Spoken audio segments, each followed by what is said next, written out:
Olá a todos, bem-vindos a mais um vídeo aqui no canal Luz e Consciência com Heller Correia. Esta é a série Como Foi Seu Despertar e estamos no episódio número 4 aqui com o meu querido amigo Alexi Bueno. Olá Alexi. Olá Helder, tudo bem? Boa Tudo bem tarde. Alexi, obrigado. Obrigado por ter aceito o convite, Alexi. Eu que agradeço. Prazer. Um prazer para mim também, uma honra. Eu já conheço o Alexi faz uns meses, já fizemos inclusive uma live lá no canal do Alexi, falando sobre Matrix. E agora vamos falar sobre o despertar do Alex e falar aqui um pouco com ele sobre como é que foi todo esse processo, não é, Alex? Me fala um Sim. pouco do seu canal, Alex. Como é que se chama o canal? Bom, o canal chama-se Alexei Bueno, Espiritualidade e Viagem Astral, né? E lá, na época da pandemia, né? Todo mundo em casa. E eu criei um canal para poder dar as aulas da escola, né? Aí eu pensei, por que não fazer um outro falando de espiritualidade, né? Eu tava vendo que todo mundo tava criando um canal, falei, vou criar o meu também. E aí eu comecei a falar do que eu gosto, né? Projeção astral, experiência fora do corpo, teosofia, o que mais? Temáticas espiritualistas, hermetismo. E eu acho que É, tem quase praticamente 130 vídeos lá. Acho que um material bem legalzinho, assim, para quem não muito conhece, bom, né? Ter o primeiro contato com esses temas, tudo. muito bom. Eu recomendo, quem esteja aqui a ver o vídeo, subscreva lá o canal do Alex e tenham coisas filosóficas, sonhos, projeção astral, coisas também ligadas à Rosa Cruz, né? Alex, você Isso. também vai falar da Rosa Cruz connosco, para a gente conhecer melhor o que é isso. E pronto. Vamos agora então começar aqui a nossa conversinha. Alexi, me fala um pouco da sua infância. O que é que se recorda assim da sua infância com mais amor, das coisas bonitas da infância? Como é que foi a sua infância? Então, rapaz, principalmente com relação à temática espiritualista, né, que é o nosso enfoque, é, uma coisa bem interessante que me ocorreu, né, por exemplo, meu pai é uma pessoa que sempre estudou muito, sempre leu muito, sempre cercado de livros, então em casa tem ainda uma biblioteca com livros espíritas, livros da Sociedade Teosóficas, livros da Rosa Cruz, do Espiritismo, orientalismo, né, psicologia e outras áreas diversas. Então, meu pai assim, é um grande estudioso de diversos temas, participou da Rosa Cruz, hoje é maçom, participou de Umbanda, do Espiritismo, né? Então, a grande influência, minha grande referência foi meu pai e também minha mãe. Minha mãe é uma médium ostensiva, dizem, vamos dizer assim, como é dito, de incorporação ou psicofonia, né? Isso desde a infância dela, conta que desde, né, pequenininha. Então, sempre participou em casas espiritualistas, centro espírita, como médium. Então, desde criança, eu também convivi um pouco com o fenômeno da mediunidade, né, da psicofonia, alguma coisa. E então acho que a influência que a gente tem quando pequeno, né, forma um pouco da nossa personalidade, né? Assim como temos aquela teoria psicológica que o meio forma o ser humano também, influencia na maneira de pensar, a própria sociedade, né? Vamos supor, se a pessoa nasce numa família de artistas, né? O pai é músico, a mãe é cantora, o tio é... A pessoa acaba gostando de música, né? Acaba, É, às vezes, fica uma aquela voz... sementinha. a gente fala até o DNA, né? Essa É, questão toda. Então, acho que o meio influencia bastante no que a gente vai seguir, no que a gente. Até a maneira de pensar, uma certa ideologia, né? Então, há essa influência que é muito forte na infância. E, por outro lado, também tem uma teoria antiga, né? Desde lá de Platão, coloca aí uns 2.500 anos, que é a teoria da remanescência da alma, né? Que nós teríamos um princípio, aí já é uma teoria espiritualista, né? Um princípio que não é material e que teria uma certa memória, mas quando a gente nasce, essa memória do ponto de vista do corpo físico, ela é esquecida. né? Então, essa teoria da reminiscência é algo que tem lá um conhecimento, algo que já trazemos, né, de antes de nascermos e que fica adormecido até certo momento que aquilo, de certa forma, eclode, né? Então, essa é uma teoria espiritualista bem antiga e eu penso nessas duas, né, com relação à minha infância. Uma questão do meio nos influenciando e também algo dentro de todos nós, né, que sempre tem aquela coisa que, porventura, acontece alguma coisa que tem aquele clique, né? Você fala, poxa, que interessante, né? Às vezes algum livro, alguma doutrina que você entra em contato que eclode aquela lembrança, aquela vontade, né, de conhecer, de... Então, engraçado que uma teoria é meio que, entre as materialista, né, e uma outra espiritualista, né? Porque na psicologia eles dizem, por exemplo, que o ser humano, quando nasce, seria uma folha de papel em branco, né? Seria uma tábula rasa, o que não é o que a gente acredita, né? Mas na questão da influência do meio, eu penso que tem bastante coerência.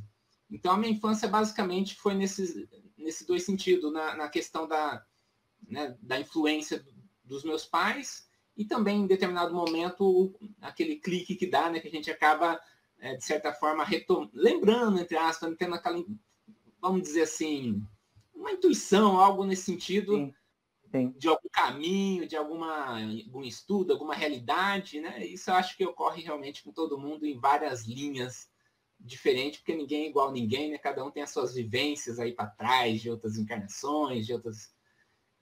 Então, eu acho que é mais ou menos isso, assim, que eu penso com relação à minha, entre aspas, formação nessa questão espiritualista, né? Dessa metafísica, né? Dessa questão que foge um pouco com a materialidade né, do dia a dia que a gente tem normalmente, mas... Então Mais você começou muito novo, já com uma noção já mais aberta, né? Você não tinha propriamente uma religião, então. Exatamente. Pô, isso é muito, não é? Eu só comecei, porque eu cresci numa família católica, né? Então foi um processo que eu acho que é como você diz e fala bem, é algo que vai despertar, não é? Vai aflorar mais em nós, seja em que momento da vida for. Mas no Alexi foi já desde muito jovem que tinha esta noção Sim, da espiritualidade. teve determinado dia, acho que eu tinha por volta de 16, 17 anos, né? Que fui lá na biblioteca, né? E tinha um livro lá, eu puxei o Plano Astral, né? De Charles Webster Leadbeater, que foi um grande teósofo, né?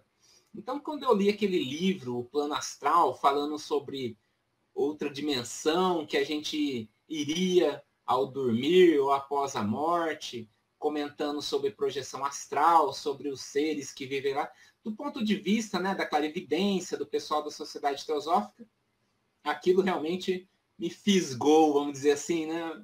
Eu reli esse livro várias vezes e aí eu fui pegando os do lado, né? Porque tinha um livro do lado que era o chakra do livre-arbítrio, aí tinha outro que era o corpo mental, o outro que era os mestres de ascenda, o outro auxiliares invisíveis. Eu acabei lendo praticamente todos esses de livre-arbítrio, né? Também alguns com Annie Besant, que foi dois Que idade, teósofos que idade você importantes. tinha, mais ou menos, Alexi? Isso foi por volta de 17 anos. Ah, ok. Então, meu início assim foi através da Sociedade Teosófica, da Teosofia, né? E Ok. depois eu entrei em contato com o Espiritismo através do Livro dos Espíritos. E Ah, meu pai, também eu. percebendo toda essa vontade minha, né? Ele falou, agora você vai ler isso daqui, ó, é o Nosso Lar, né? Olha que bonito esse livro, né? Aí eu li o Nosso Lar, e aí começamos a fazer alguns estudos, né? Meu pai preparou material, né? Chegava sábado, vamos estudar tal, esoterismo, né? Aí ele colocava lá no material um pouco de Rosa Cruz, um pouco de... E me deu algumas aulas, assim, de início. Isso foi muito, muito bacana, né? Esse meu início. Mas esse interesse, Alex, você falou aqui numa coisa muito importante, que é aquele despertar que eu falo, aconteceu comigo, dizer assim, algo que não existe algo mais além da vida terrena, mas para trás, antes disso, tinha havido situações pontuais onde eu tinha um interesse por temas da consciência e tudo isso, e eu não sabia explicar porquê. E eu acho que já está no nosso DNA, né? Espiritual, esse interesse. Aquele filme que eu tenho falado nesse filme, inclusive nas lives aqui da série, nos episódios, eu falei sobre o filme Kick-Axe, do Kevin Spacey, e não sei se você já viu, Alexi. Não, vou assistir. Vou anotar depois. É, eu naquela altura eu era novo, né? Mas eu assisti aquilo e eu senti algo em mim que vibrava para ver aquilo. Então é como o Alexi fala, acho que já está, de alguma forma, já vimos com essa predisposição, não é? Por esse caminho que vai acontecer. E qual é a memória mais bonita que você tem assim de infância? Tem alguma memória muito bonita? Relacionada com essa questão da espiritualidade, né? Não, pode ser isso, mas pode não ser. Assim, uma coisa que ficou marcada, assim, da infância. Vamos ver. Você imaginava muito? Tinha muita imaginação?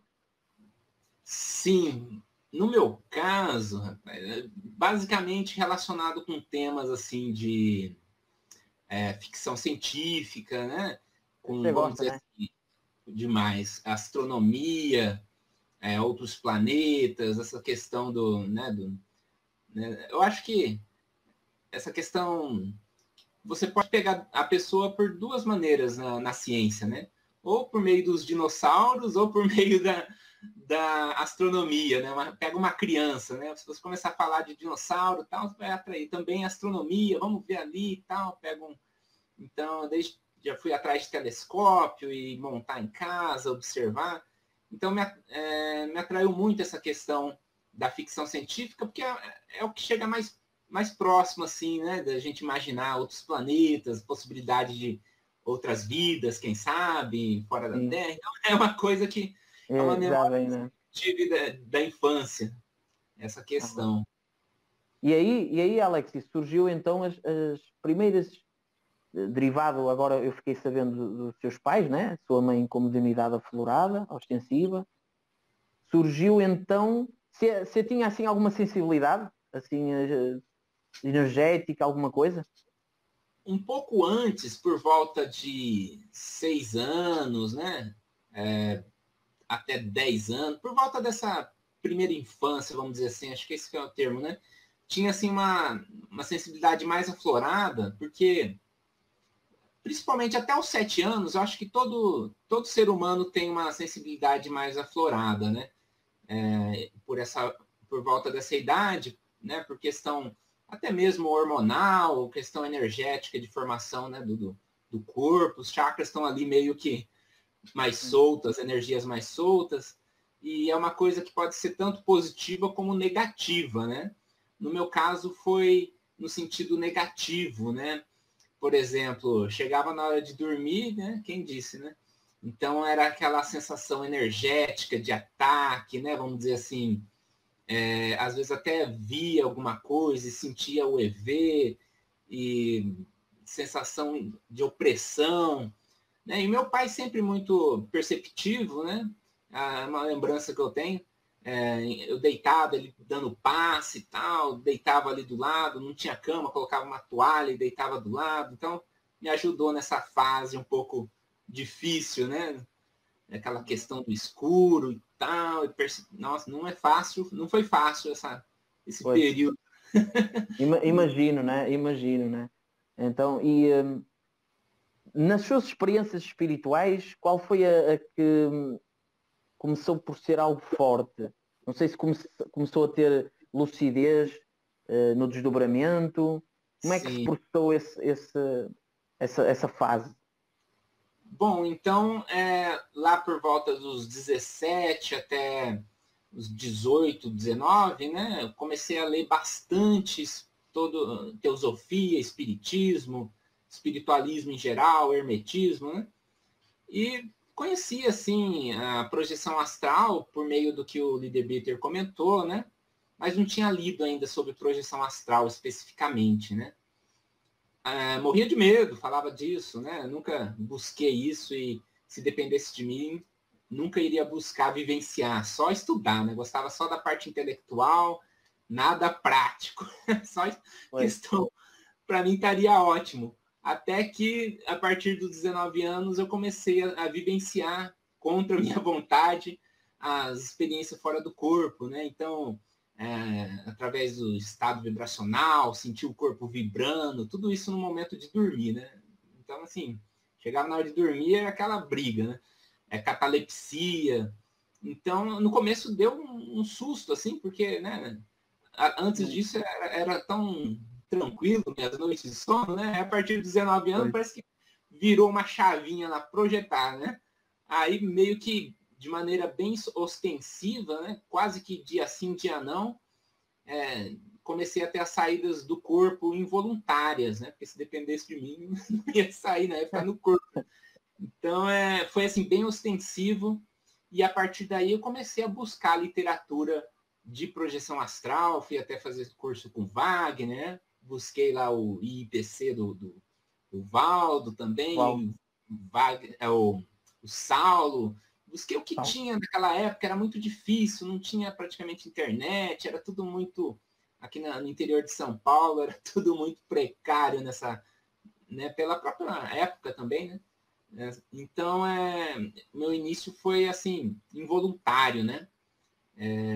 Só depois que eu realmente busquei maior conhecimento, né? Então, você acaba entendendo o que está acontecendo, né?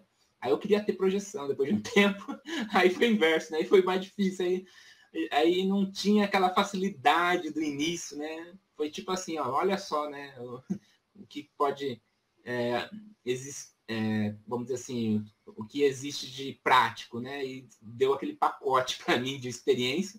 Aí acabou o prazo ali, aí agora depende de você buscar e se esforçar e caminhar. Mas você tinha uma coisa muito boa, Alex, que você falou que você já tinha o interesse, estudava, e essa paixão, não tanto, até uma determinada idade, não testemunhava tanto. Hoje em dia, muita gente tem o interesse por a lucidez na projeção, quer obter o fenómeno, mas não se preocupa com a parte de estudar, da paixão pelo tema, aprimorar todo o conhecimento. Você já tinha uma coisa muito importante e a outra veio por consequência. E isso é muito bom, não é? Eu penso que é um equilíbrio entre a teoria e a prática. Ficar só na teoria, você fica aquele cara raso, você não tem uma vivência própria, né? Você só repete o que está nos livros, vira meio que um papagaio, entre aspas, né? Sim, também é isso. Só a experiência sem a base, sem o fundamento, você fica meio doido, rapaz. Você fica meio pirado, meio, sabe? Teve noite de passar em claro, de não querer dormir com medo, de não entender, se perde um pouco, e aí é muito perigoso, é uma questão que você tem que equilibrar com a vivência física, né? Então, às vezes você sai falando para todo mundo e pode pegar mal, né? Às vezes a pessoa não vai te compreender. Então, aqui lá tá meio... Às vezes, quanta gente já foi levada em psiquiatra, em psicólogo, né? Quantas crianças, e na realidade era uma expressão da própria espiritualidade nela, né? Uma coisa comum aí, que é a projeção astral. Então, acho que tem esses dois extremos aí que eu caminhei um pouquinho para cada extremo aí, buscando sempre, depois de um tempo, equilíbrio, né? Pois. Você se lembra da primeira lucidez no plano astral? Você tem essa memória? Mais de 20 anos, né? E a primeira experiência, a gente... todas as experiências, eu acho, de projeção astral é mais difícil de esquecer porque é algo muito marcante, né? É muito semelhante a uma EQM, no meu caso, sabe? A diferença é que eu estava bem, fui dormir, né? Numa noite como qualquer outra, e época de estudar para vestibular, você acha que eu estava pensando em espiritualidade, né? Estudava todo dia ali, né? Será que ia passar? Será que não? Queria estudar, entrar logo na faculdade. E aí, numa determinada noite, aquela dificuldade de dormir, né? Nunca aconteceu comigo, né? Sempre fui uma pedra, deitei, apaguei a lucidez, vira para um lado, vira para o outro, e aí, de repente, eu começo a escutar um chiado no ouvido forte, sabe? Totalmente consciente, né? Aí eu pensei, acho que tem algum carro de construção carregando uns ferros, raspando no asfalto, porque você pensa qualquer coisa para tentar uma lógica, né? Mas naquela época era comum, né? Esse tipo de coisa aqui no interior. Aí aquele barulho foi aumentando, aquele chiado. Eu falei, nossa, agora só se tiver o carro dentro do meu quarto aqui, passando, né, com os arames no chão aqui. É como se estivesse raspando uma coisa, né? E aí eu pensei, vai danificar a minha audição, porque estava muito forte, mas não era físico, eu não sabia, né? Falei, vou ficar surdo. Aí veio aquela outra etapa da catalepsia, né? Aí não conseguia me mexer. Falei, pronto, agora barulho estranho, não consigo me mexer, totalmente consciente, né? E tudo isso junto, eu sem entender. Aí eu estava deitado, né? E eu vejo um armário do lado que eu tinha da cama, que daquele ponto de vista, não tinha como eu ter aquela visão do armário por cima ali, meio, né? Então eu vi que eu estava fora do corpo. Aí eu falei, puxa, eu morri agora, não vai ter nem faculdade, não vou precisar mais com o que eu tenho que estudar agora. Aí entrei num desespero tremendo para me mexer, sabe? 2 segundos, parece que é 1 hora, e sensação de estar tetraplégico, assim, e tentar gritar, não conseguia chamar meu pai, né? Aquilo lá foi assim, até que eu consegui voltar pro corpo, tava até coração disparado, adrenalina, né? E aí eu fiz uma oração, falei que nunca mais aconteça esse negócio comigo, né? E nem eu imaginava que dali em diante não ia parar mais, né? Aí, né, comecei a estudar, entender tudo mais, mas o negócio foi punk, né?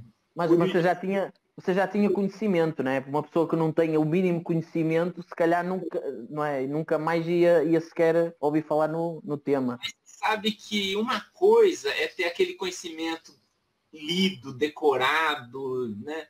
E outra coisa é ter a vivência. Por mais conhecimento que você tenha... Saía sempre, né?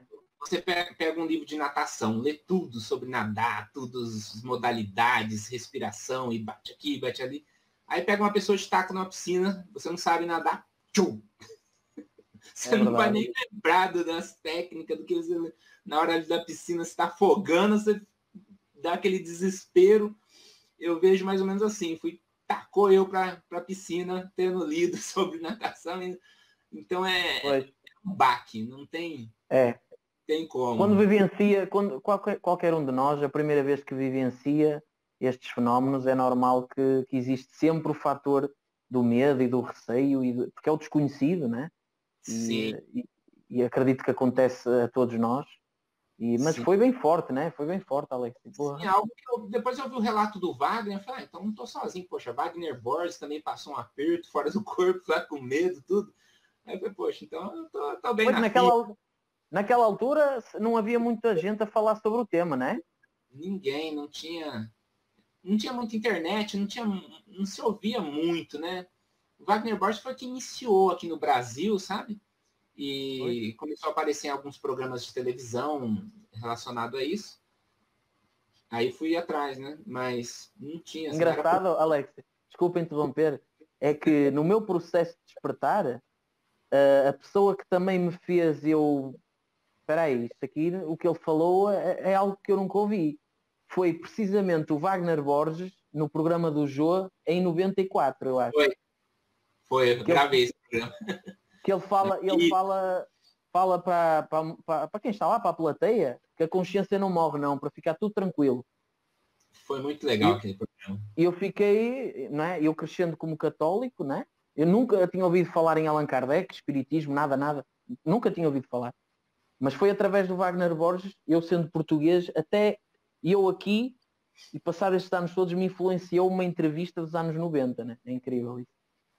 Foi muito boa. Aquela entrevista foi essencial. Acho que pegou muita gente ali que precisava mesmo, né? Ouviu assim. Foi bacana. O que é que depois de você começar a ter lucidez e tendo essas projeções, houve uma mudança de sua percepção em relação ao meio? Houve algum insight, alguma coisa no Alexei, enquanto pessoa, que você considera que mudou ou sempre foi mais ou menos a mesma linha? Foram muitas experiências com muito medo no início, né? Medo de morrer mesmo, que eu acho que é a mãe de todos os medos, né? De sair e não voltar, né? Não sabia o que podia acontecer, né? Aí depois de um tempo, né, passa 10 experiências, 20, 30, aí você vai pensando, poxa, que apego, né, na matéria, que começava a experiência, você se apega à matéria, não queria, né, até que eu comecei a, né, não ter tanto apego às coisas, né, materiais, ia dormir, né, vou dormir, não vou me apegar, e acontecer a experiência, e eu me soltei dessa questão, desse apego psicológico, né? E aí eu vivenciei mais essa questão da espiritualidade, porque eu comecei a realmente sair do corpo e vivenciar sem esse drama todo inicial, né? Muitas das vezes cultural, né? Que a gente tem toda essa cultura de filme de terror, de morte, né? Então a gente tem um condicionamento que complica tudo, né? E aí mudou nesse aspecto de, primeiro, de ter uma vivência prática, que nunca ia ter isso nos livros, né? Nenhum livro ia me trazer essa vivência prática.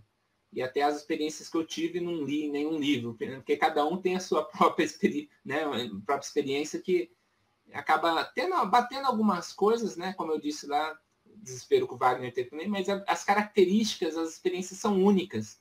Então eu ganhei nesse sentido, né? Foi um grande presente, né, que eu tive, essa questão dessa vivência, e a questão de apego também, dessa questão da materialidade, né, acaba mudando a nossa perspectiva.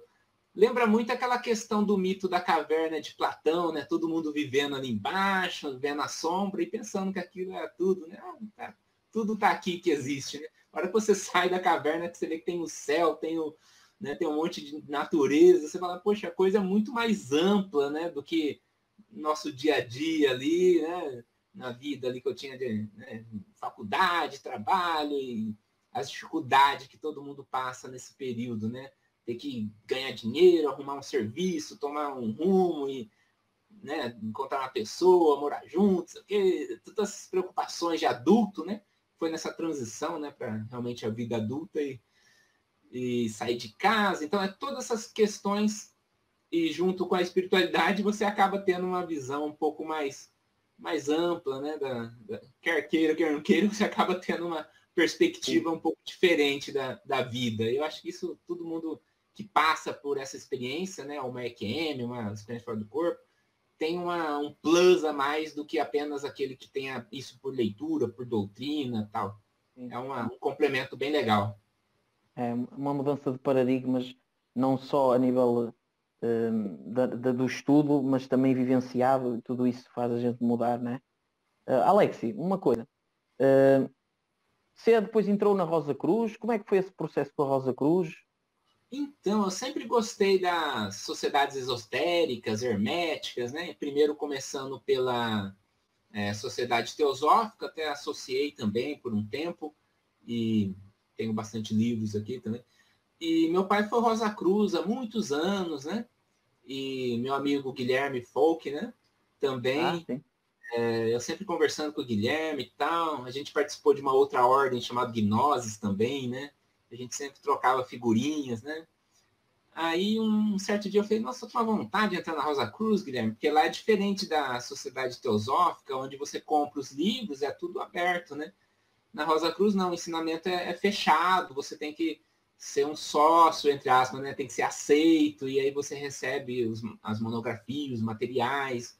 Você pode comprar os livros, mas não é aquele conhecimento interno, né? É só quem está ali dentro mesmo. É muito semelhante à maçonaria também, que tem um conhecimento interno ali que a gente não conhece, né? Aí eu falei pro Guilherme, vontade, né, participar, agora fiquei curioso e tal. Ele falou, não, vai, participa, é bacana. E aí me associei, mandei lá meu pedido, falei, vamos ver o que vai acontecer. Até que demorou uns meses, falei, olha, acho que eles me aceitaram, não não recebi nenhuma carta, né? Ele falou, não, normal, só se você tivesse, sei lá, uma ficha suja na Polícia Federal, eles iam te aceitar. Aí depois eu recebi lá a resposta do convite e tal, foi aceito. Aí comecei a receber os materiais e me encantei, porque uma coisa que eu tive na Rosa Cruz que não percebi na teosofia nem no espiritismo, de cara foi uma questão filosófica, né? Porque como eu tenho formação em informática, área de exatas, eu nunca tive essa questão filosófica, né? Na época de escola, assim, tão forte.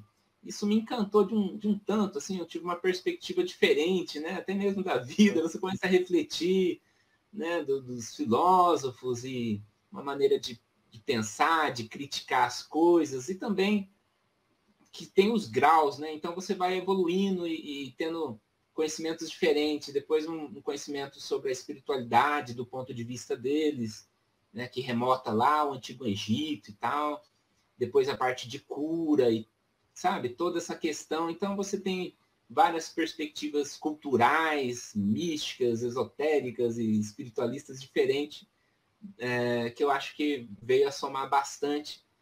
E foi a ordem esotérica assim que eu mais me adequei, né? Que eu conheci outras também, mas que eu mais, vamos dizer assim, é um xodó, né? Pois. Eu lembro quando eu estava investigando sobre o Fernando Pessoa, que é aqui o poeta português, né?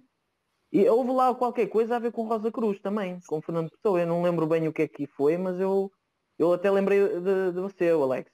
Quando eu vi Sabe Rosa que Cruz. muitos cientistas, se não me falha a memória, até mesmo Isaac Newton, muitos filósofos como Blaise Pascal, eles participaram dessa ordem, sabe? Muitos escritores famosos. É que a gente não fica falando isso porque também a pessoa que vai entrar vai conhecer, né? Pois. Mas é uma ordem de pessoas altamente lá que participaram né, altamente, vamos dizer assim, evoluídas, né? Vamos colocar esse Sim, termo. sim. Então é uma coisa assim, poxa, vai ser um prazer participar também, né? Quem sabe aprender bastante com eles. Com Muito essa... bom, muito bom. E até para mim, por exemplo, fiquei a conhecer, que eu já tinha ouvido falar, mas não aprofundei muito, e agora fiquei com umas luzes, o que é. Alex, e a relação, qual é a sua opinião sobre os mentores espirituais, os chamados guias espirituais? Conta aí alguma experiência ou o que é que você acha? Um pouquinho. Ah, é legal, porque quando a gente estuda o espiritismo, né, a gente tem essa questão bem colocada, né, que na verdade as pessoas quando desencarnam, que são consciências, elas continuam sendo o que eram enquanto no corpo, né? Aquele que foi muito bom aqui continua sendo muito bom lá, aquele que era sacana aqui continua sendo sacana lá. Então no plano espiritual tem todo tipo de consciência de pessoas, né? É claro que a gente busca coisas positivas, né? E dentre essas coisas positivas a gente tem na projeciologia, na conscienciologia, o estudo lá que eles chamam de amparador, né? Seria aquela pessoa que nos auxilia, né? Na teosofia a gente tem os mestres, os Mahatmas e coisa e tal, né, que auxilia, no caso, até a própria humanidade, né? E no espiritismo tem os guias, né, os mentores. Então acho que em toda a linha tem essas pessoas que são referências, essas consciências que são referências. Eu acho que todo mundo busca uma referência para tentar se melhorar, né? Tentando com base nessa questão, né? Então, é claro que a gente, na experiência fora do corpo, a gente busca também esse contato, né? Com o mentor, com alguém mais evoluído, para tentar, né? Aprender alguma coisa, né? Então, vez por outra, a gente tem uma experiência, assim, de contato, né? E certa feita, estava passando por um momento difícil, pessoal, aqueles dramas que a gente passa na vida, né? Que acho que todo mundo é um pacote que vem com a vida adulta, né? Faz parte do pacote. Sim. E antes de dormir, eu pedi ajuda. Eu falei, meu Deus do céu, eu precisava ter sei lá, uma orientação, né? Nesse problema aqui, difícil aqui, né? Tá, aquele drama, né? Depois que passa o drama, você fala, nossa, que bobagem, né? Que eu tava... Mas na época, né? Pra época você sofre muito quando você passa por uma dificuldade, né? Aí tudo passa, mas tudo bem. E aí eu dormi, saí do corpo e entrei numa espécie de sabe, um túnel. Fala-se muito disso nas EQM também, né? EQM. Eu viajava nesse túnel como se fosse um aspirador, assim, né? E vai para um lado, vai para o outro, uns movimentos meio... E eu consciente, né? Falei, nossa, que experiência interessante ali, né? Passando aqueles... E aí cheguei numa sala, e aí eu encontrei lá com o meu amparador, né? E eu fiquei assim, até esqueci do problema. Eu falei, nossa, que bacana essa experiência. Aí ele falou, e aí, né? O que você quer, né? O que aconteceu? Pediu... Aí que eu fui lembrar que lá no corpo eu tinha pedido... Pois. Eu falei, então, né? Esse problema e tal. E aí me explicou, né? Me acalmou e me orientou ali. Foi um contato bem lúcido que eu tive com esse amparador, né? E depois eu retornei, falei, puxa vida, né? Então funciona mesmo, negócio de pedir ajuda aqui. Quando a gente pede... a gente sente algo muito bom, né? Quando acorda, né? Realmente. E essa foi uma de mais experiência. Teve umas 3, 4, assim, que foram mais marcantes relacionadas com isso. Mas não é tão comum, assim, não é uma coisa que acontece todo dia, mas uma vez ou outra, né? Então... tem gente que acha que é dessa forma, está sempre do lado, né? Mas não é bem assim, não. Não é assim, não. A gente, Não. se pudesse, queria todo dia estar perto do amparador, mestre, né? Tem um livro ali e tal, mas... Até porque eles também têm o caminho deles, né, Alex? Eles também têm lá a trajetória. Alex, e a nível de meditação, você pratica meditação? Tem alguma método, alguma técnica que quer partilhar connosco? Então, eu tenho lido recentemente sobre a atenção plena, né? Mindfulness. E eu acho que essa é a mais, assim, dentre todas, eu acho que eu tenho visto, é uma coisa interessante, né? De atenção plena, focado naquilo que você está fazendo, que eu penso que, diferentemente, que a gente não tem uma cultura oriental, vou sentar, nem sempre, né? Relaxar e tal, na correria do dia a dia, né? A gente tem que fazer algumas adaptações. Então, eu penso que a meditação pode acontecer até mesmo enquanto a gente está no dia a dia, né? Quando você está com a mente ali lúcida. Então, existem outras maneiras, né? Mas é algo que eu tenho pensado a respeito atualmente, sabe? Porque se for esperar o momento propício para mim estar ali e tal, acho que não vai ter dia que vai... Ou um ou outro, né? Então, eu estou tentando me adaptar nessa questão, porque é algo importante, né? Essa parte da meditação, que é uma coisa que a nossa mente precisa, né? Nessa correria que a gente vive no dia a dia. É algo, pelo menos, que eu trabalho para conseguir. Mas eu sou muito, assim, muito desleixado ainda, né? Preciso melhorar. Você falou algo, Alex, que é extremamente importante. Porque quando a gente fala em meditação, a gente imagina um momento ali abstraído de tudo, num local, sozinho, né? Mas às vezes a gente pode praticar um tipo de meditação ali no meio da sociedade, com os problemas, né? Isso também é importante. Do metrô, de um ônibus, né? Porque se você esperar estar no topo de uma montanha, né? Aquela questão toda, nunca vai meditar, nunca vai. Então, eu tenho refletido sobre isso, sabe?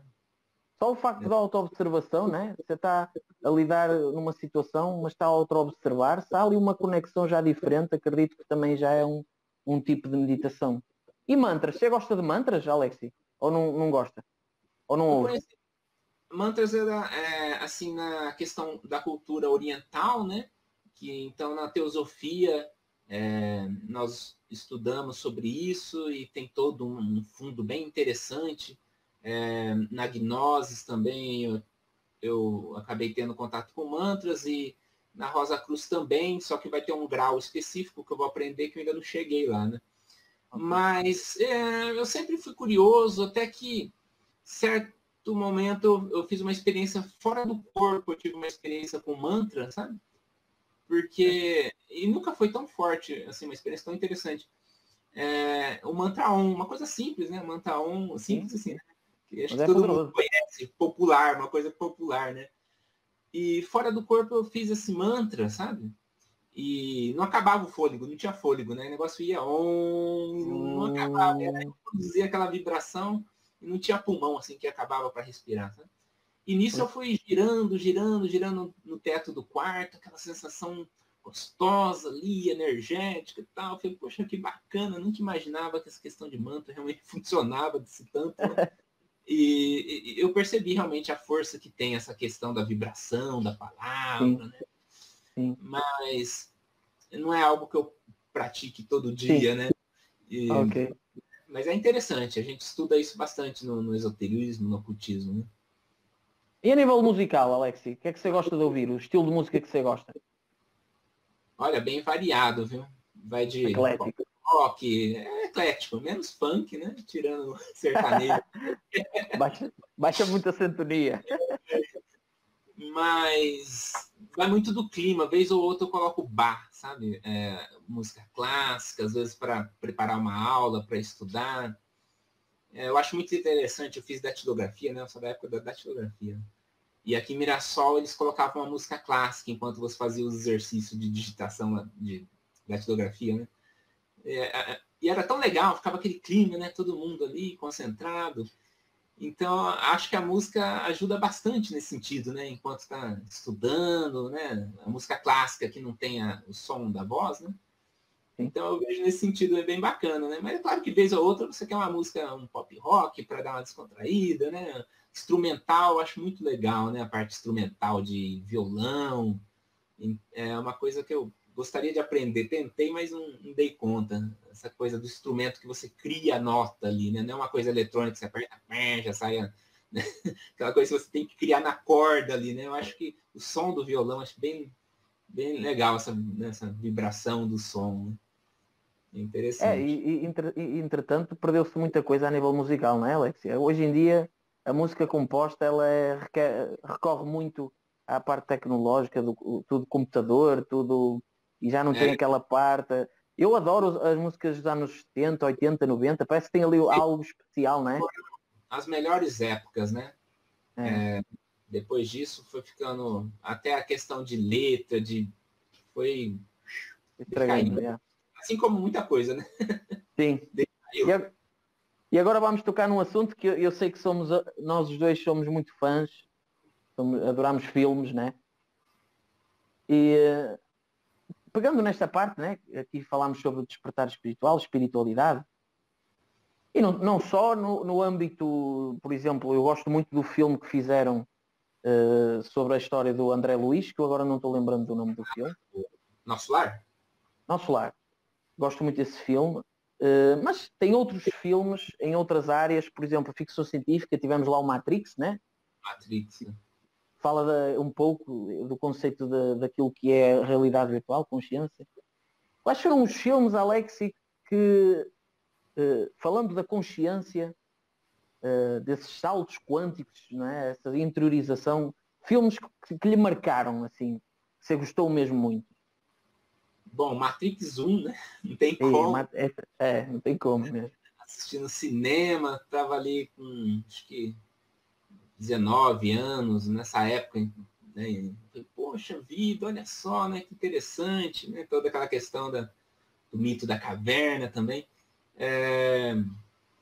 Os filmes espiritualistas em geral, Hollywood tem uma característica, né? De exagerar algumas coisas, mas o Amor Além da Vida foi um filme que me marcou muito, né? Tem até o livro dele aí, depois eu descobri Tem um livro? O filme foi baseado num livro, e o autor do livro era teósofo, era espírita, era espiritualista. Então, achei... Esse filme é dos melhores filmes, Alex. Esse filme é muito Então, tem bonito. muita filosofia lá, né? Tem muito espiritualismo. Então, foi tá explicado. O cara que escreveu o livro já estudou tudo isso. Então, e o filme foi bem assim... Não foi muito fora do que está no livro, né? Eles mantiveram, assim, um certo... foram dignos, né? Sim, Não sim. fugiu muito. E o Robin Williams é fantástico, né? Muita sensibilidade, né? Um filme emocionante. Eu gostei daquela parte, Alex, que tem os entes queridos que lá no plano espiritual eles já não assumem a mesma forma, né? Mas a energia é mesmo a consciência, né? E essa parte também me fez mudar também alguns conceitos que a gente, não é? Quando a gente pensa no ente querido que já partiu, a gente associa né, a imagem e a maneira que a pessoa era, mas ela continuou, então provavelmente essas coisas também mudam, não é? A gente fica agarrado àquela parte do ego, não é?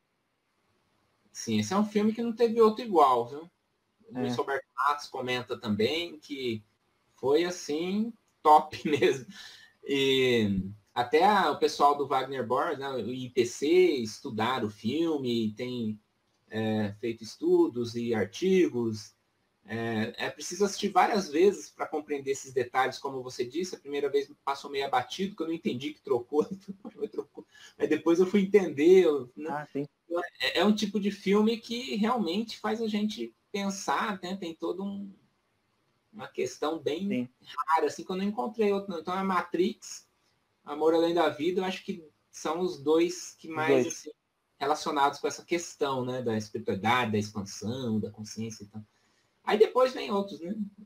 Tem Sexto Sentido, né? Ah, sim, sim, sim. Ou os outros, né? Sim, Tem sim, sim, The Others, sim. que a gente sempre pega uns pedaços muito bons, né? Que dá para falar bastante coisa. E também tem o lado do exagero lá do Hollywood, né? É, Que se é. também não entende o filme, né? Não Se vai bem que vender. o Sexto Sentido, Alex, e o The Others, os outros, é quase a mesma história, só que invertida, né? Sim. Numa, você entendeu o que eu quis dizer, né? Ali a história é com outra perspectiva. Eu gostei muito. É com a Nicole Kidman. É um bom filme. Grandes Pensar filmes. muito É. bem escrito. Tem aquele, como é que eles falam? Pilot twist, ou lá, eu não sei qual é o termo. Você chega no final e tem aquela batida que você não estava a prever, né? Isso tem um termo de cinema, de quem estuda cinema, né? E dá aquele choque, Dá né? aquele choque, né? Bons filmes. Alex, e no que toca à natureza, você gosta de natureza? Gosto. No entanto que eu não saio do interior aqui, né, de São Paulo. Interior Ah, de São Paulo, onde é mais calmo e moro aqui praticamente numa fazenda quase, que é bem ah, tranquilo. Então não tem barulho de carro, é só os passarinhos, as vaquinhas, sabe? Às vezes eu vou para São Paulo para passear, né, fazer compras, e tal.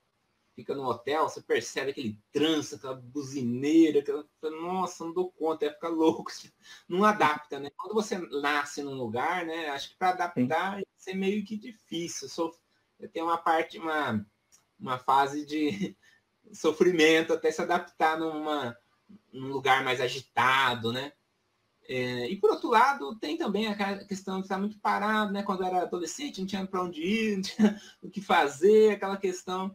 Então, né, se fosse voltar a perguntar isso para mim, né? Eu falo, nossa, cidade aqui não tem nada, né? Eu prefiro uma cidade mais agitada. Hoje não, né? Hoje, não, hoje eu quero Pois, realmente ficar na natureza. Nossa perspectiva muda, né? Conforme a é, gente. Nossa fase também, né?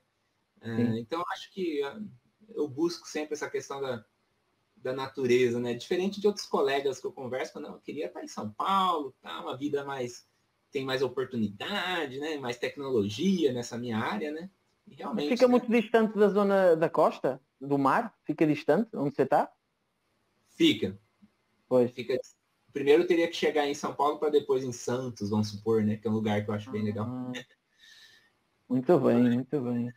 Aqui tem muita questão de rio, cachoeira, sabe? Que eu acho bacana. A minha lembrança de infância basicamente é essa questão também de rio. A gente adorava nadar em rio, né?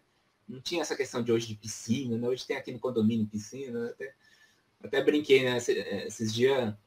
Não, tá frio, frio. Eu entro normal, falando para mim, né? Não tem essa questão de água fria. Eu já, moleque, pulava Já em está rio. habituado. A Já está gente habituado. é diferente.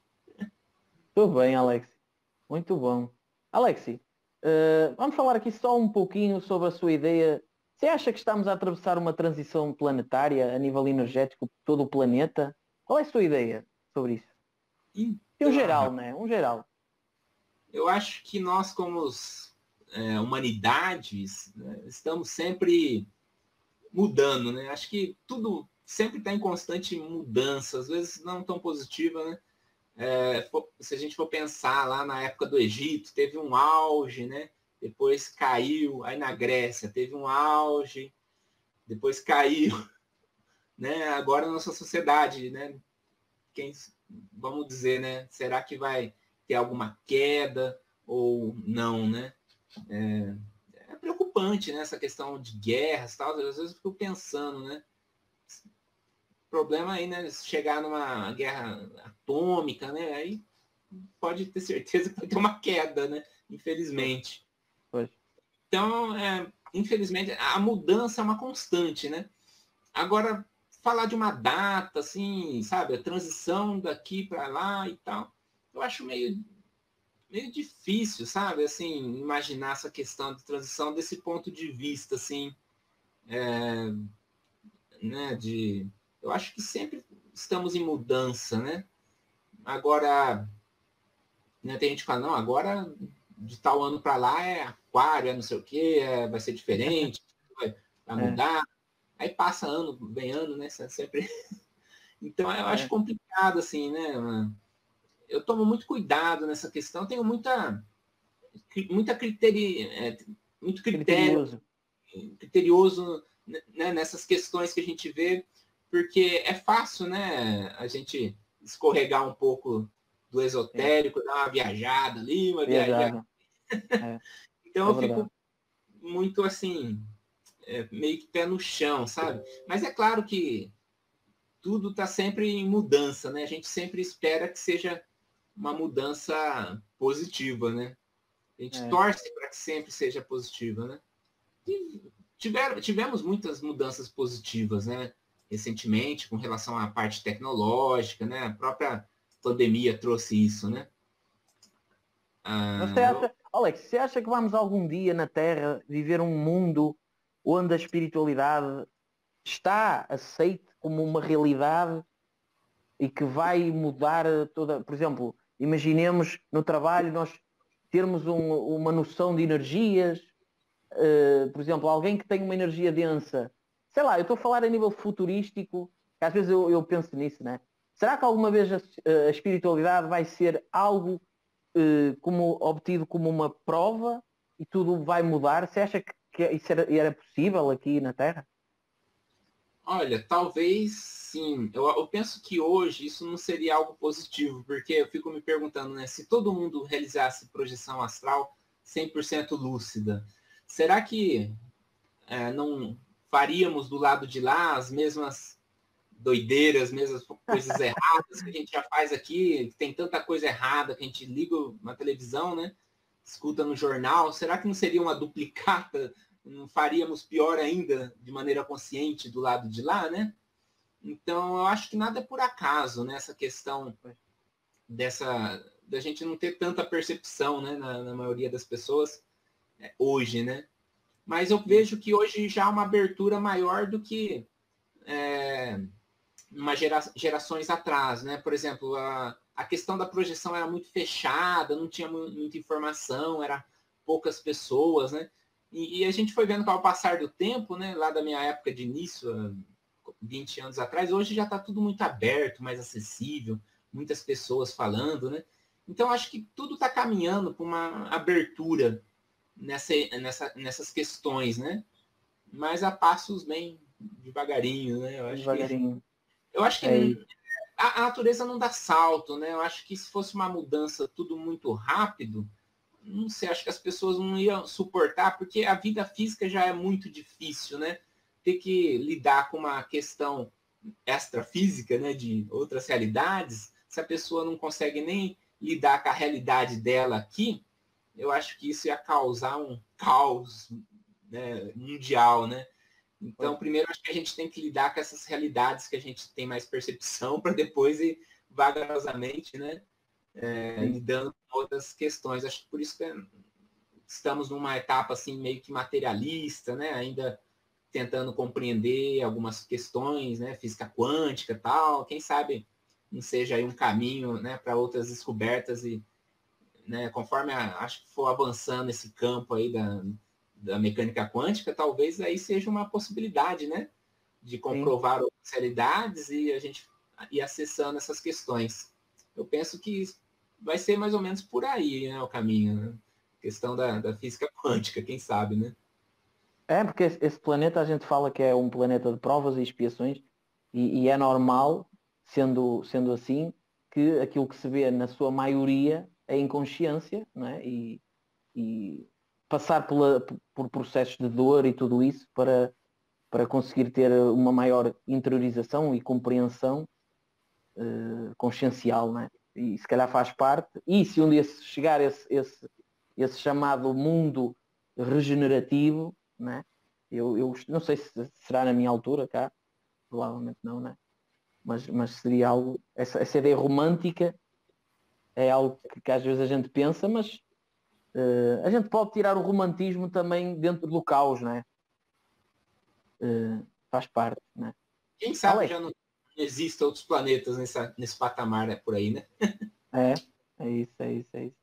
Alex, estou a gostar muito, muito de falar com você. Está a ser muito bom. Eu vou pedir o seguinte, Alex, porque eu peço sempre a todos os convidados aqui na série Vamos lá. uma palavra ou uma frase, né? Toda a gente tem falado de palavras. Então, eu tenho aqui as palavras perfeccionismo, eu tenho a palavra gratidão e consciência. E eu quero juntar, né, todos os convidados, ter esta ligação de palavras ou frases, ou se você quiser fazer uma frase, você faz, ou só uma palavra. Pensa aí numa palavra, Alexi. Enquanto isso, se você quiser, eu vou falando noutras coisas, enquanto você pensa aí numa palavra. Eu queria falar também, perguntar um livro que o Alexi tenha que recomende, ou um ou dois, ou mais que um livro, ou um bom livro, um grande livro que o Alexi tenha gostado mesmo.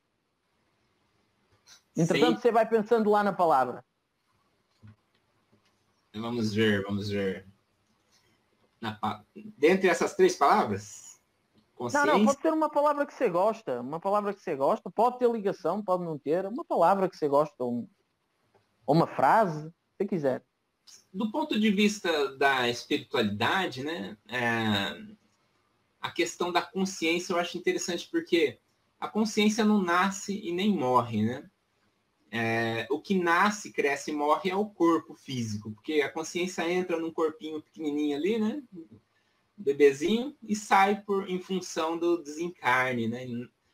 Então, essa questão da consciência é algo que sempre me tocou bastante. Ela não morre porque ela não nasce, né? Porque não faz sentido morrer porque ela não nasceu, ela já existia antes do nascimento e vai continuar após a morte. Eu acho que isso que define tudo que eu venho lá desde a época do Leader-Bitter, lá do início, né, pela Rosa Cruz, essa questão da imortalidade, né? Eu penso Então qual seria a palavra? Imortalidade? Imortalidade. Muito bom, muito bom. E um livro, Alex? Um livro que você gosta? Tem um aqui do lado até, falei, vou pegar esse. Consciência encarnada e o corpo humano. A consciência encarnada e o corpo humano. Esse do Geraldo Medeiros.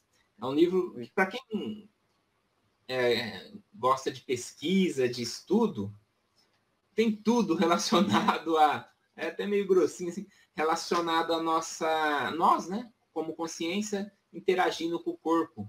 Né? E tem alguns experimentos práticos, algumas técnicas para desenvolver o parapsiquismo, né? Até comentado aqui embaixo.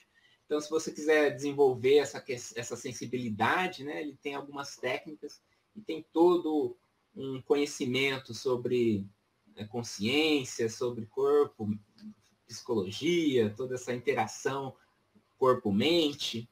E é algo que eu achei bem legal. Estou relendo ele. Eu vou ler. O tema é muito interessante e tem a ver com o que a gente estava falando aqui. Tem a ver, realmente. Ler. Geraldo Medeiros, né? Geraldo Medeiros, Júnior. Geraldo Medeiros, ok. Boa recomendação, Alex. Muito bem. E pronto, estamos chegando aqui à fase final aqui do nosso episódio, Alex. Olha, eu tenho-lhe a dizer que eu gostei bastante, eu gostei muito desta conversa. Foi dinâmica, foi muito... As suas experiências são muito boas. E você já sabe que eu gosto de fazer lives e vídeos com você, e quando você quiser vamos fazer outras coisas juntos e pronto. Eu não falei sobre Matrix 4 que não vale a pena, né? Não vale nem a pena. Vamos fazer uma crítica. Porra. Mas pronto, Alex, olha, muito obrigado por ter aceito o convite. Bacana, gostei. Eu também gostei muito legal. Aqui a gente fala muito fixe, aí vocês falam legal, aqui é muito fixe. E pronto, a gente vai falando, vai se vendo. E obrigado por ter participado aqui na série, Alex. Muito obrigado pela sua presença aqui. E é isso. Tudo bom. Tudo de bom. Tchau, tchau. Tchau.